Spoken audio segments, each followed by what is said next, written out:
Hey, what's going on, everyone? It's Walt here from Down the Block Sports, and today I want to talk about the NHL. Free agency begins today, and the Boston Bruins have made a trade. What I want to talk about is who they acquired and how this helps the team moving forward. Again, I'm Alec Walt. This is Down the Block Sports. Don't forget to like this video and subscribe to the channel for more of my exclusive content. Yes, the Boston Bruins have made a trade with the New Jersey Devils. The Boston Bruins have acquired Pavel Zacha in return for Erik Haula. So Haula is someone Bruins fans are very familiar with because last year he was the centerman between Taylor Hall and David Pastrnak, and he had an absolutely excellent season in his 1 year with the Boston Bruins. Now, obviously, things sound very positive on the Bruins front in regards to Patrice Bergeron and David Krejci. So when those two are potentially taking top six roles on the Boston Bruins for the 2022-23 season, it looked like Haula was really the odd man out with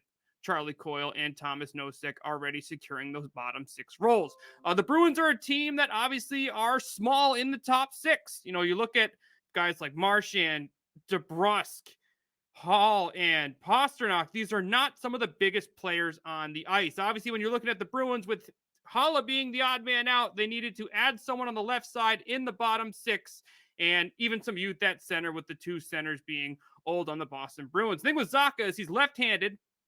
He can play both left wing and center, and it looks like when everyone's healthy, he could potentially, unless there's other trades, because the Bruins are getting close to the cap, in a third-line role with Charlie Coyle and Craig Smith. So when you look at this Zacha move, you're adding someone who is only 25 years old.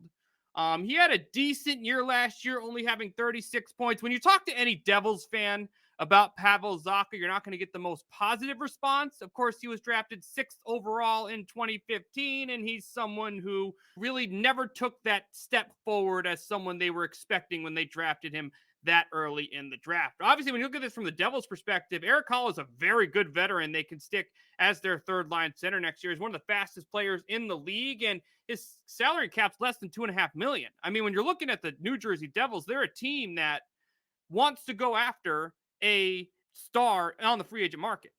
You know, with Haula being only 2.3 or so million dollars and can play that bottom six role, they're still in position to have the flexibility to go after that star free agent. So when you look at the Bruins, you added someone who's much larger, 6'3", 210. Didn't have as many points as Haula next year in his due a contract because he is a restricted free agent as of right now, still before noon.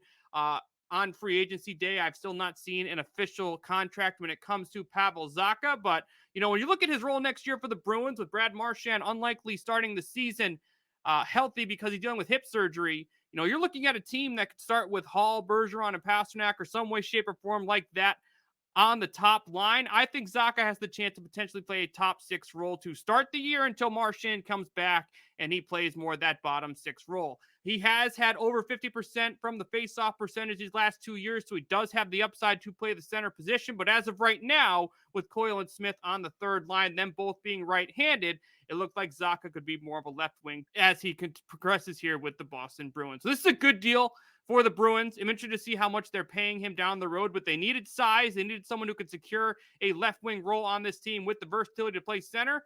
And Zacha just checks off all those boxes. The one positive here is that the Bruins are a much, much better team than the Devils. This is the best team he's going to be on as a professional hockey player. So hopefully that can get the best out of him. But he is a third line guy.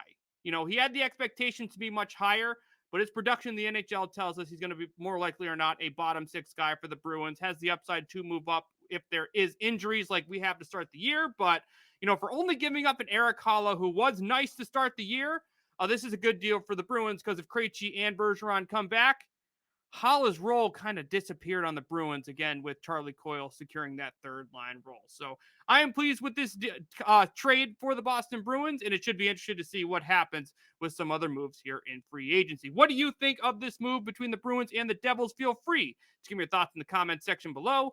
Also, don't forget to like this video and subscribe to the channel for more of my exclusive content. Thank you, everyone, for tuning in, and we will see you very soon.